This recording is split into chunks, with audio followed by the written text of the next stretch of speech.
আসসালামু আলাইকুম। আমি আপনাদেরকে পুডিং বানানো দেখাবো আজকে। খুবই অল্প পরিমাণ উপকরণ দিয়ে। আমি প্রথমে ডিম ভেঙে নিয়েছি, ডিমটা ভালো করে ফেটে নিচ্ছি। আমি মেজার কাপের 1 কাপ পরিমাণ চিনি দিয়ে দিলাম। ডিমটা ভালো করে ফাটিয়ে নিতে হবে। চিনিটা ভালোভাবে গলায় নিতে হবে। 1/2 চা চামচ ভ্যানিলা এসেন্স দিয়ে দিলাম। ডিমের যে একটা বাজে স্মেল থাকবে, ওই স্মেলটা দূর করার জন্যই অ্যাকচুয়ালি এটা দেওয়া। এখন ভালোভাবে মিশিয়ে নিব।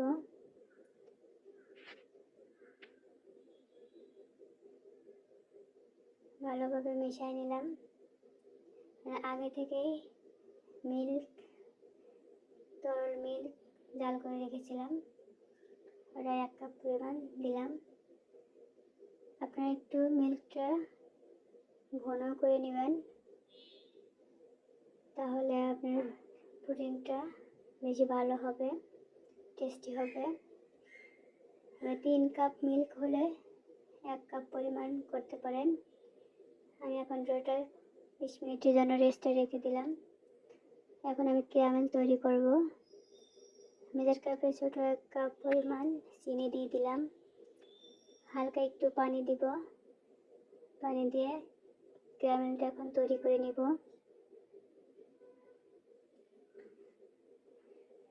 প্রথমে আপনারা ক্যারামেলটা তৈরি করার জন্য ক্যারামেলটা বেশি নাড়াচাড়ি করবেন না। যখন লাল লাল হয়ে যাবে তখনকার নাড়তে হবে, যাতে পুড়ে না যায়।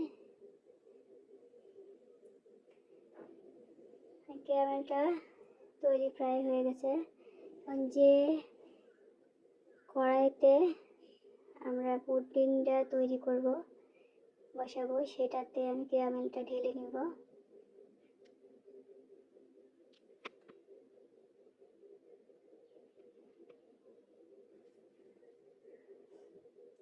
আমি বাটিতে ক্যারামেলটা ঢেলে নিচ্ছি। ক্যারামেলটা পুড়ে গেলে কিন্তু বাজে একটা স্মেল হবে, যাতে না পড়ে। আমি 20 মিনিট পর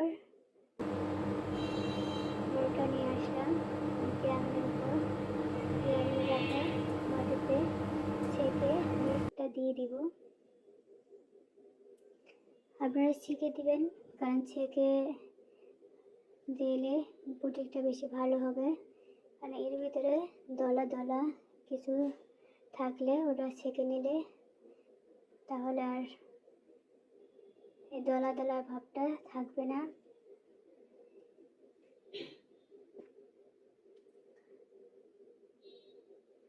এখন আমি একটা কড়াইতে পানি দিয়েছি, পানি দিয়ে একটা স্ট্যান্ড বসাই দিয়েছি। স্ট্যান্ডের উপর বাটিটা আমি দিয়ে দিব, দিয়ে ঢেকে দিব। ঢেকে দিয়ে 20 থেকে 25 মিনিট আমি জাল করে নিব।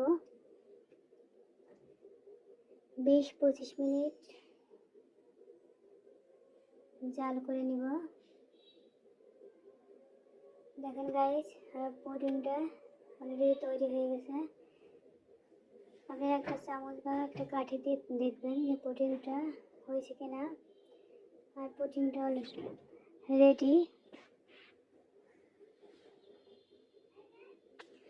আমি এখন কেটে দেখাবো আপনাদেরকে ভিতরের অংশটা কেমন হয়েছে পুডিংটার।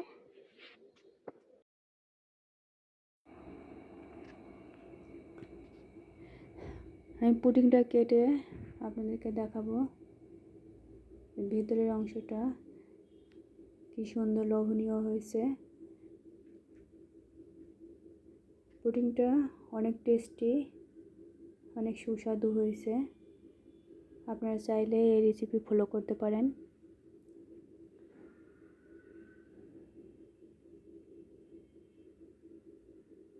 দেখেন গাইস, ভিতরের অংশটা কি সুন্দর হয়েছে।